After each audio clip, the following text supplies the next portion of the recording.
another thing that's bubbling under the surface is all this discontent. People are tired of seeing the homeless just left to fucking rot. At the same time, they're tired of fucking having to deal with the homeless because the police won't deal with it. Like shit. Last weekend, some chick came in our store and started making a mess, so we told her to get the fuck out. She tried to bite this lady that works there. She knocked her out on the ground and started kicking her in the fucking head. And this homeless lady laid on the floor for an hour in the store before the cops showed up. The cops are literally a 5-minute walk away. So and then she gets up and she's, they assaulted me and all. It's like, we're like, fuck off. It's on camera. Get the hell out. But if you assault a homeless person, they'll be there lickety split. But if a homeless person assaults you, you might see them in an hour or two. So it's horrible how you got to do people like that. I mean, we hit them with sticks, we kick them, we say all kinds of horrible shit to them. I mean, it's fucked up that you're in that position, but Americans' government and police forces are ineffective. I mean, they can't. They're not allowed to say stuff. They're not allowed to do stuff. They're not allowed to intervene.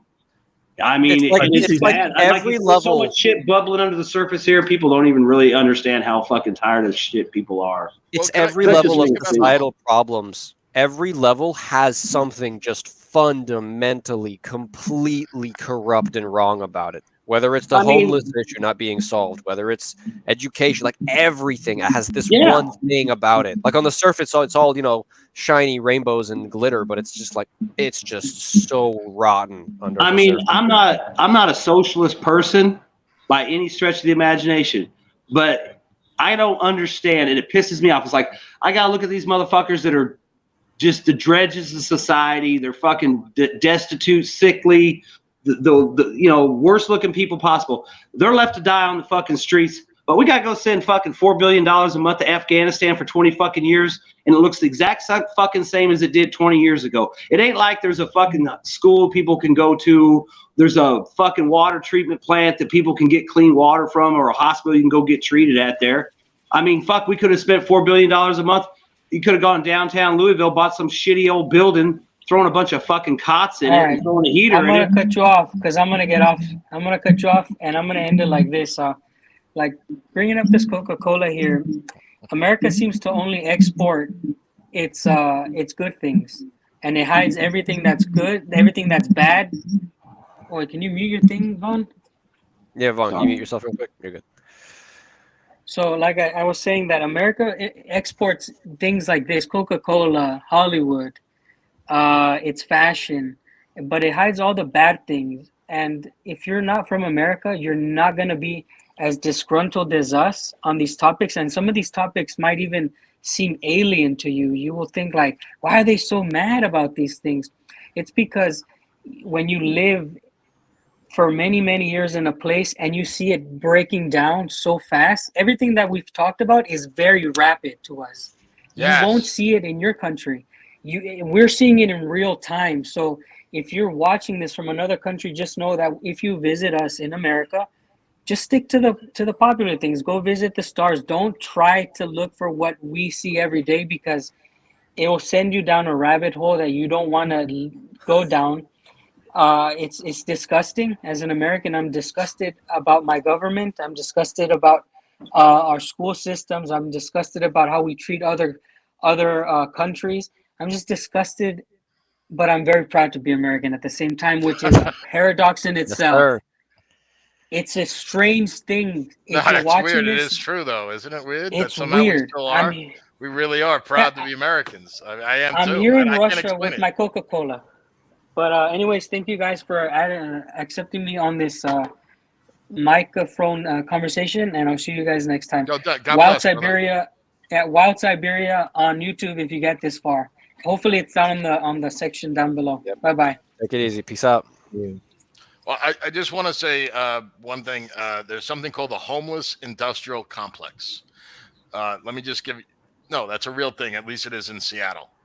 This is – Vaun, you're still muted. Oh. There's so many people I agree. I know what you're talking about. There's so many people that make a fortune out of having homeless people. They don't want to end this problem because you know why? They'd be out of a job and they'd be out of money. There's all these NGOs that have popped up, and also sometimes they are government organizations, but municipal government organizations, not federal. And they would be out of a job if homelessness was to disappear. They don't want to solve this problem. And it's not a homeless problem. The stark hard truth of it is it's a fucking drug problem. Show me a homeless person that's not on drugs. Yeah, I mean, like with my church, we used to go out and feed homeless people and stuff, and we talk to them, and most of them are trying to figure out a way to get a disability check so that they can continue to live a life of drugs and alcohol. They're very industrious people in how they live on the streets, but they don't apply that same industrious to go get a job or better their lives.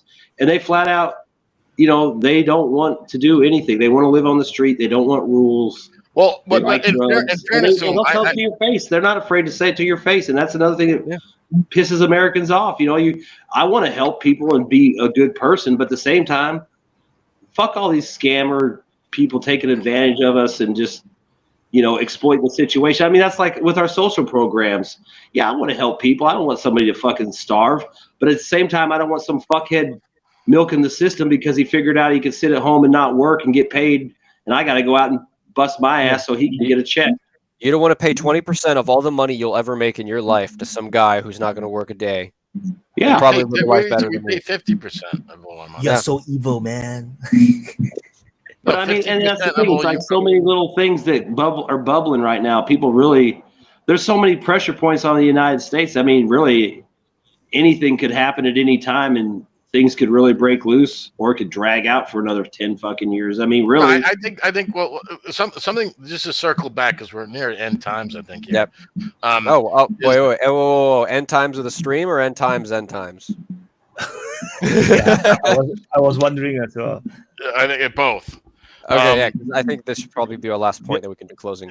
Yeah, I was like end times of the stream, but also, it's hard to know whether the United States is truly a house of cards, or a building built on a foundation of sand, because there are so many things wrong with it that and hopefully the international, nothing we're saying here, Americans who see this, there's nothing we're saying that's surprising them in the least, but maybe international viewers are going to go, oh shit, I didn't know about that. It's going to shock them. They're going to think about all these really modern cities like Seattle or San Francisco that, where Google is and Microsoft is, and realize that they're homeless shitholes and you got property crime that's out of control and everything like that. They probably have no idea. The level of corruption in the United States. I always laugh when they say look at the shit app for San Francisco. Do they even know about that? We could touch on that. Yeah, there's an app that exists that tracks. That's gross, bro. Yeah, I'm going to as little detail as possible. There's an app that exists that allows people to tag locations in San Francisco where they have observed waste material on the streets. Yeah. Okay. So when you're in Seattle or San Francisco and you step in shit, you're praying that it's dog shit and not human shit. I'm not kidding. That's how bad it is, and I'm not being hyperbolic. That's what it's come to, and I just I hear so much, right? And actually I also know so much because I have been following U.S. politics so closely. I just don't understand this part, because I know that voting is not compulsory for Americans. No, it's different. In Singapore, it's compulsory. So if you don't vote, you lose your rights to vote until you re-register yourself on the voting roll. But then, because I understand that when you vote and then your candidate don't get through, then you feel disillusioned. But when you don't vote, then you make the things worse, wouldn't it? Because your competitors won, right? So they will continue to vote because they won the previous time. It's a false dichotomy though, because you're assuming there's a difference between the candidates. Wyatt, have you heard the expression the uni party? Yeah, but the thing is that you have to, if you do not vote, then things get worse. That's usually the case, because you can't even get someone who is really genuine, really want to change things to be voted in, because from my observation is that a lot of the people who don't like the situation, they just leave the state for another state, usually red states, and then that's called voting with your feet. Yeah, but then the problem will continue to stir, and then that's why the divide between the blue and the red America is getting worse and worse. But then the blue Americans also can't stand it. Then they move to the red states, and then they bring their own politics. Yeah, that's true. That's very true. That, yeah. And they are the ones that Texas. And they are the ones that are actively going to vote. They are the one that they are the active voters, which is kind of weird. Where they vote whoever they voted in. In the red states, definitely in the red states, there's that same voter culture. People do go out and vote for it's self-reinforcing of the things you support. So it's like, oh well, I live in a red state, so of course I'm going to go vote for this red candidate. Red meaning conservative, and then when the blue people from blue states come in to move to your state because they realize their state's a shithole that's overflowing with human shit everywhere. It's like, no, you moved to our state to get away from your problems. You're not voting the same way. You're not voting for the same party because that's what you got away from. But then you still see it voted the same way either way. Yeah. So eventually, this is what I think that Vaun was asking, when the people go into the closets and bring out the hardware. I think it's that will only happen in the United States when they realize that you can't vote with your feet anymore, that you have to make a stand. And that's and the reason I say that because that's just based on human behavior. I look at the human animal. I believe that's just the way humans are. So that's why I think that. Because in Singapore, right? Because the voting is compulsory. Literally, the voting day is a holiday. So most of the companies will not need to open. It's no schools. People go to vote on that day. By night time, you'll get the results. They will start to count. It's all paper ballot. There's no electronic, so there's no way to fraud. The whole process is very transparent. We could learn a lot from you. I mean, you guys should have done that long time ago. It's just that you guys used to. Yeah, we there's all kinds of good ideas to fix it, but the problem is they don't ever want to do them, like paper ballots or compulsory, have the day off, make it a national holiday. I don't believe it. I don't believe in that. I don't believe you should. No, I'm just saying, but I mean, there's ways they've thought about making it easier for people to vote, cleaning the voter rolls. I think you should make it as hard to vote as you can. I don't believe that, the idea of someone had said that earlier, why should morons vote? I believe. No, I don't mean that. I'm just saying. I mean, they don't encourage voting for the right reasons, and they don't really try to make it. I don't know. I lost my train of thought. Never mind. So I don't know. In Singapore, right? My feeling that I get, at least from my part, because our party, our ruling party is overwhelmingly voted for. At least since the independence, although the vote share is slowly dropping, is that because it's compulsory, which is why they can win. Because the ordinary voters. When you say compulsory, you get punished if you don't vote. What does that mean? No, you get kicked off the voter rolls. You don't. Yeah, so you have to re-register to vote again, for the next election. So otherwise, there's no punishment. So because most of the people are just the people who are just normal people. They don't really care about politics. They just want to live their life. They're just surviving. So, but these are the people who will vote more wisely because they are the people who are just normal, common human beings. The people who will be very motivated to vote are the activists. Which is why, I find it's the opposite. You see, it's like, you should make it very hard to vote so that that you can get motivated people to vote. But the problem is the motivated people to vote are the activists for either parties. And if there is a huge movement of anti-government or anti-ruling party, they are able to build up even a small group. If let's say they manage to gather up 20%, if they get up 20% of the people to vote, but then to vote, and then only 50% of the population went for the voting. Yes, they managed to get 20% of the votes, but the thing is, there is still other people within that other 30%, which is not part of this activism, may vote the other side, and then that's when you get the good party getting voted out, and then you get this rebel party that's getting voted in, because all the rest of the normal people think that the ruling party, of course, is going to win. They are not going to vote. And that's actually the mentality in Singapore as well.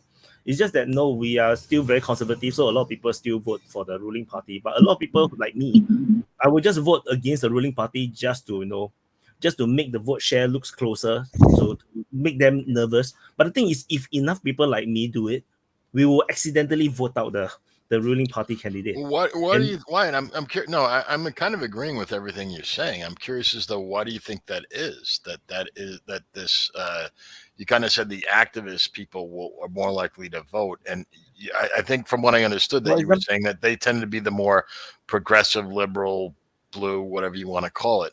Why is that? Like what? For example, AOC, right? They want power. Yeah, she keep getting voted in, right? In America, and it makes no sense that she should be, because she's popular. She was a fucking bartender. No, she is popular across the United States among the people on the left or the progressive or the woke or whatever. But the thing is, she don't get elected by the rest of the America. She's only voted on in one district. Even better, she's voted on by one, like basically 2 or 3 neighborhoods in that district. Yes, and yet she keep getting voted in because the rest of the freaking district don't really care about politics. Mm-hmm. This is what I mean by the contradiction where I see America, where people complain a lot about the politics, but they don't go out and vote because they feel that their vote is pointless. But then that's exactly what is causing even more problems within the politics, because you are getting useless candidates who are just leeching off the system, or just playing games into the system. But let me just stick to the Ocasio-Cortez keyboard woman. Basically, that district that she won was always Democrat. It was always progressive. It was always blue. All she did was replace another establishment blue progressive candidate. So it wasn't like it was like she supplanted a Republican. It was always blue. It was just a new face on the old seat. And she leveraged it very well. And of course there was like a huge machine behind her. Like once they realized, because the guy, I don't remember what his name was, but he had won that seat. Like because the House of Representatives every 2 years, so he just automatically won. Whoever had the D behind his name, the Democrat, just always won that district. It was just an automatic. Like Republicans, like for example, like where I live in Seattle, like Republicans, the Republicans don't even field a candidate to run for mayor. It's just like 2 Democrats, each one trying to say they're more liberal and more progressive and going to give more money to the homeless than the other. Like literally, that's what it's like. It's like insane. This is why I from as an observer from overseas, which is why I always find US politics very weird, because of this self-fulfilling prophecy where because it fits itself, because the voters don't feel that their votes is going to change things, so they don't go out and vote. So the parties realize that there's no voters coming to vote, so they don't feel the candidate, and then that location forever become blue, or the location forever become red. And I don't even think that it will forever become red, because the Democrats are very active and always fielding candidates, but it's the Republicans that's always giving up. Like Vaun, what's up? I was just gonna say, I mean, my point is, I think the United States has gotten away from like enshrining the idea of voting and the day of the vote and all that. I mean, like it sounds like in Singapore, it's more important to the people there and they're involved. Whereas here, it's like, get out and vote, get out and you know what I mean. It's like it's more like a thing. It's more like going through the motions. Yeah, you can. It's app. not enshrined or special anymore. Yeah. Because in Singapore, right, from my understanding is that it's designed this way. The founding leaders or founding fathers for Singapore purposely made it compulsory because they know, because they are very in tune with how politics work, how democracy work, and they realize that if they do not do this, the country will go into some kind of a very unstable kind of situation, like what you guys are having now. Because you guys are very big, so any problem it's easy to hide, but Singapore is a very small place. We're just one city. So imagine Seattle as is one country. This country is doomed. That kind of situation. So it was designed to be compulsory so that we will avoid the kind of situation where some crazy party or populist or rebel parties able to gain power. It was designed in that way in mind. But no, in United States, is I understand the right. No, if you have the right to bear arms, of course you have the right to decide whether you want to vote or not. But that actually just kill yourself, because even on Twitter I always tell the Americans, you should go and vote. Even in my YouTube, when voting is coming, the midterms or presidential election, I always say, please go vote. You have to vote. If you don't vote, then you lose their only power to actually make any changes to your country. Your leverage. And again, I guess I can tell you from some personal experience, I know multiple people my age, and I asked them, hey, did you guys go vote? They say, no, I just don't care. It's not important to me. And I'm like, we live in the same country, right? We live in the same county. We live in the same state. We go to the same school. We see the same things, right? Where's the disconnect? And that's the point Wyatt was getting. When most of the people don't vote, your vote become more powerful. That's the danger. Yes. So for every Republican or maybe just neutral person who don't vote in a logical way, the activist or whoever is very who's maybe not thinking straight, or they you just say the emotional person on either side, right? The reactionary person. Double their vote or triple their vote power, because every person who don't vote, the other guy's vote become more powerful, which is why it is how Trump managed to lose the election, despite he to me did a pretty decent job as a president during his term. And usually, all right, Vaun, tell us about the stolen election, please. No, let's not go there right now. I don't even want to talk about it. Let Wyatt finish his point. I know. And we cannot talk about it on YouTube. Let me just say this. Whatever happened. Nothing's going to be changed by what happened. He either wins in 2024 or he's done, period. There's no reason to talk about what happened before, because nothing's going to be done about it. Yeah. Wyatt, go ahead. So I was just saying that statistically, when a sitting president gains votes in their re-election, they usually win the election, like almost always.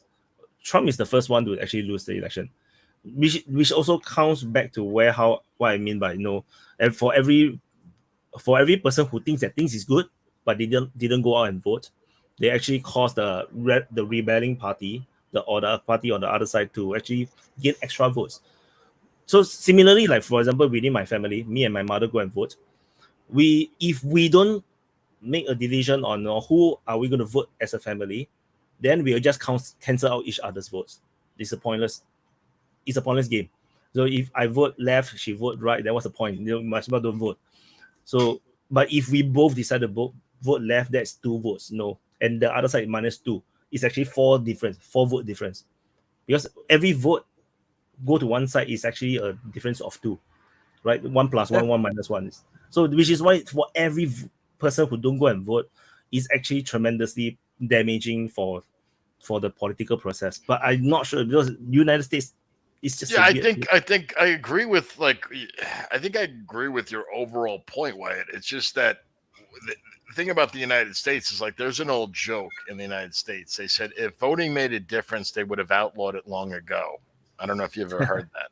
I've heard that one. Yes. And it's true. Like that's why the expression the Uni Party came about. Because you look at like Mitch McConnell, for example. I don't know if Wyatt knows who that is. I know everybody else does, but he's a quote unquote Republican. But come on, him and the Chuck Schumer, they have long showers together.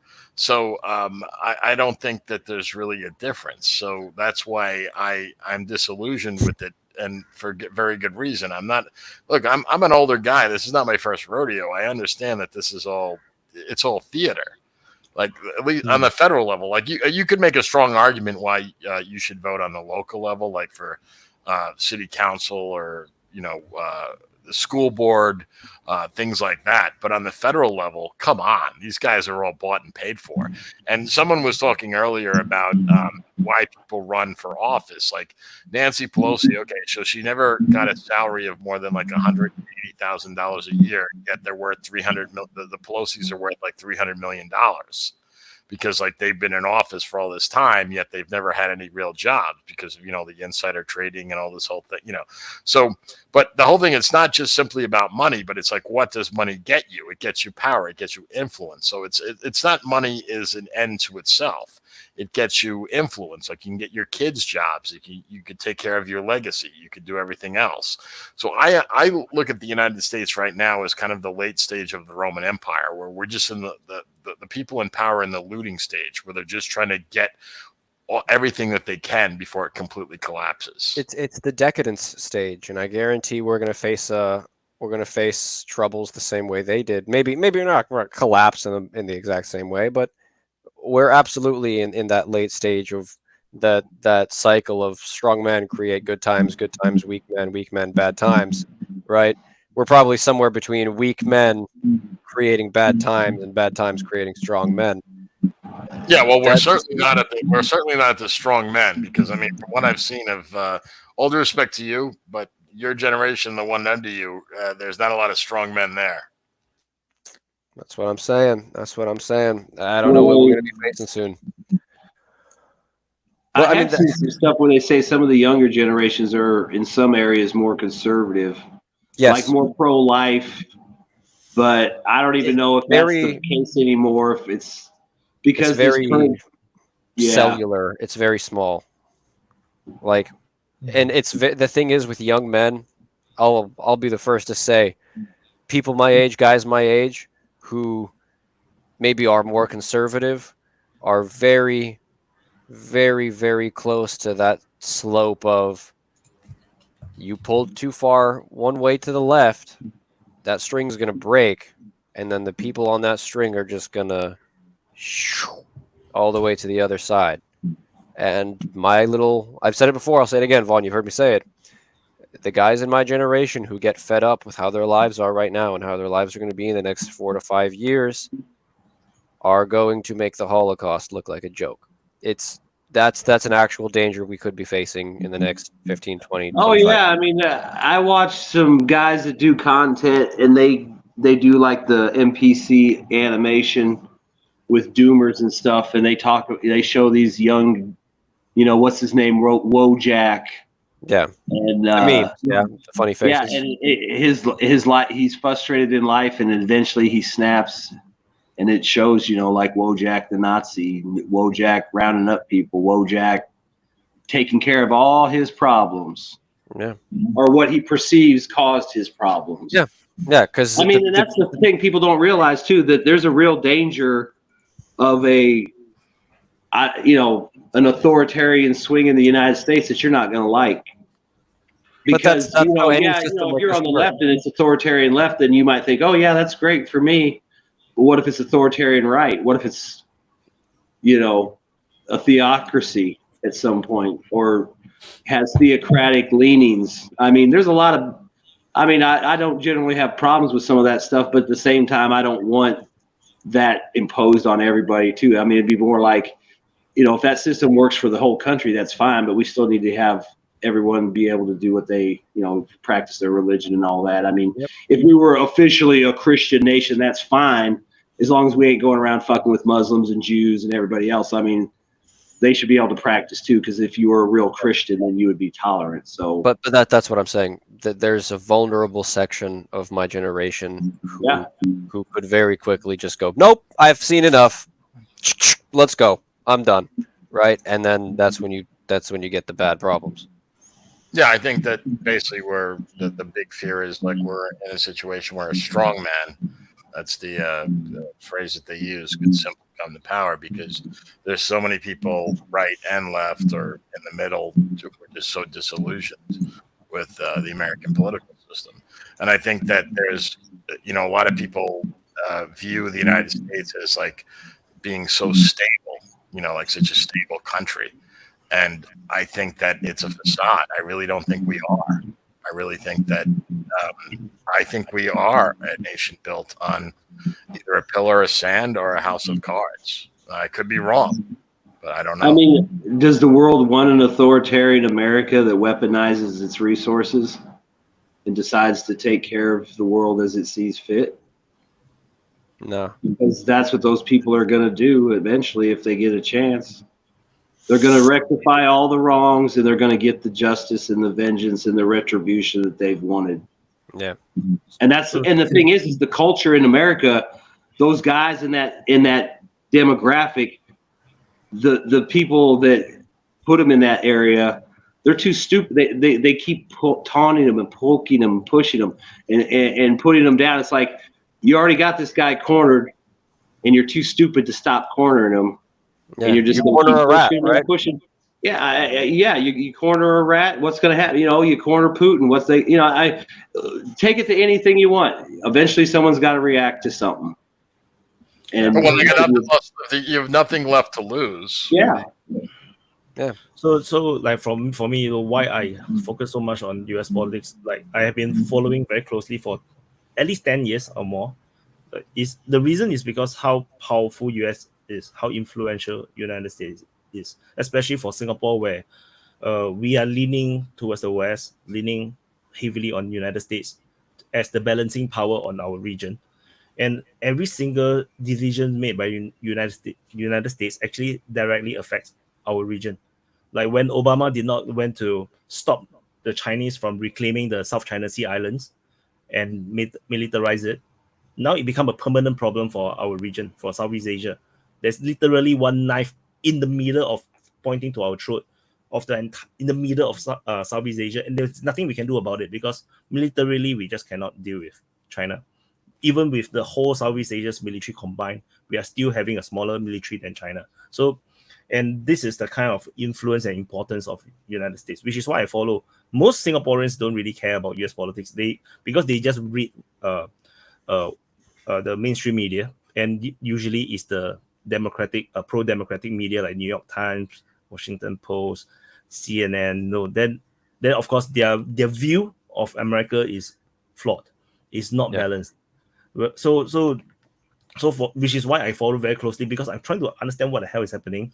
And I predicted Trump actually would win 2016, but my leaders think that Hillary would win. So my prime minister came out and said, just within 1 month of the election, he said that Trump will not win. Then end up Trump win, and then for the next 4 years we do not have a ambassador in Singapore. We don't have a US ambassador in Singapore. And then we our prime minister fly over, we're going to buy so many new Boeing 747s and whatever, because then Trump very happy. He say, you see, Singapore going to buy this much aircraft and everything. After that, we hosted the entire. He's a petty ass motherfucker when he has to be. And then we hosted the entire North Korean summit, I think, for free. I think we paid for everything. Yeah. North Korean. So this is us, right, trying to fix the shit that because my prime minister said something wrong, and that's the influence and power of the United States. And now we are facing the same shit again because Biden told us let's go and sanction Russia, and then we did it, and then after that, and then this is the kind of military support you're giving Ukraine. We are screwed, Yeah. Then China, so you are siding with the United States. The Chinese will be looking at this. So Singapore cannot be trusted, and we are getting dumped into the dumpster again by the United States. So which is why I'm following very closely the politics, because you guys don't vote. We suffer, we are the Sorry, Wyatt. I'm sorry I never voted. Well, you ever heard of Henry Kissinger's thing? He said that it's extremely dangerous to be an enemy of the United States. Yes. But it's fatal to be an ally. Yeah. We don't have a very famous quote. Yeah. Yeah. Yeah. So like the United States will leave you, like speaking about countries, will leave you out to dry. And we have a history of doing that. He's the best friend of our founding father, Lee Kuan Yew. So they are best friends. So because Lee Kuan Yew is very, very adept at geopolitics, so he knows how to play the game. My leaders now don't know how to play the game. They just keep saying the wrong thing over and over again. So that my brain got to melt every time when you try to say something. And I want to I just searched the Ukraine election voter turnout. So apparently Zelensky's election, I'm not sure if that's Zelensky's election. Let me see. the elections turnout is actually not very high. Like in 2012 turnout was only 57.99%. Of the population, or of the adult population, or for the whole population? Total voter turnout. That's what they wrote on. At least Okay, on so I guess that Wikipedia. would be registered voters, people who can vote. So that's 2012. Then 2014 went to hell. So it's like this is there's a direct result. When people don't vote, there is a consequence, and which is why I always see election the problem with Ukraine is that I was saying with Ukraine is it wouldn't be appropriate to put it just to voter turnout. There's a lot more going on in there. But when imagine you didn't vote, and then your leader then decided to go to war with Russia, or entice them to go to war with you. What are you gonna say? Oh, don't blame me while the artillery lands on your fucking house. Yeah, because you had a choice to make a change, but you did not. Then and then you even if you don't vote, you can run. That's the thing. So this is why which is why we can come back to America here, and why I'm going to run for God Emperor of mankind and win, and where everything is going to be running perfectly fine. If America collapses, will China airdrop supplies to us, or will Russia? No, China will not airdrop to anyone. They only take care of themselves. That's Russia. Gotcha. Yeah, maybe Russia will come and save the United States. But not. That would they don't even have to like send Russian stuff. They could just send back our stuff. Yeah. Yo, imagine like a civil war breaks out in the U.S. and Russia's like, "Oh, here's all these javelins, by the way." Yeah, we're gonna send American rebels the HIMARS. Yeah. So and the American rebels are asking Russia for ATACMS and HIMARS and F-16s. Can we get some M1s? Yeah. All right, let's wrap it up, guys. Yeah, that's what I was got. Take the words right out of my mouth. I think we're just about done. Anything else on your minds? Last closing statements. If people have questions, they can just ask us in chat, and I'll try to answer them. I mean, there's so many things going on in America; it's really hard to boil them all down. I mean, we're not going to do no 10-hour stream, and this is already a little bit too long. So multiple streams. This is going to be like 5-part series, man. Let's do it. Nah. But thanks everyone for watching. Like, subscribe. Here, I'll say it so you can cut it and then post it on every single segment. Like and subscribe. There you go. Cut that part out. Let's see. I think we do cover most of the general parts. I think of the US situation, and we hit all my talking points. We got all the questions answered. We got a few extra things in there too, which was really good. You guys were great. I'm really Alan, thanks for doing it and sitting it Absolutely. I hope I can do these in the future, Wyatt. Yeah, we'll do these with you. I don't mean to say do them. There's always a lot of things happening in the United States, so I think we will definitely revisit this panel, or we get more Americans on, different Americans on. Yeah, I think because and for those that do not know, this entire session is not organized by me. It's organized by these gentlemen. They discuss and they decided what to talk about, and I'm just here to facilitate the conversation, because I think there's a severe lack of conversation and dialogues about American situation or politics from the normal American views. I mean, people who are already very active in the politics or in the media space, people will be like watching people like Tim Pool and everything, but the normal Americans don't have a voice, and I think maybe Alan or Vaun, they are helping to create this platform that allows people to talk about it. Then it's awesome. Just that certain topics we cannot talk about. That's all. Yeah, because YouTube don't like. Yeah. Yeah, I mean, on those topics, like I said, you can always ask us in chat. But I mean, honestly, as an American, I'm not really going to get into the election crap because, like I said, nothing's going to happen out of it. And COVID stuff and coup stuff, it depending on what you ask, depends on what I'll talk about. I'm not trying to get the channel in trouble or have any problems. So next time we'll talk about HARP and be smart in your questions. Yeah, we'll see how often do we want to do the American ones, American panel. And we'll see how it goes.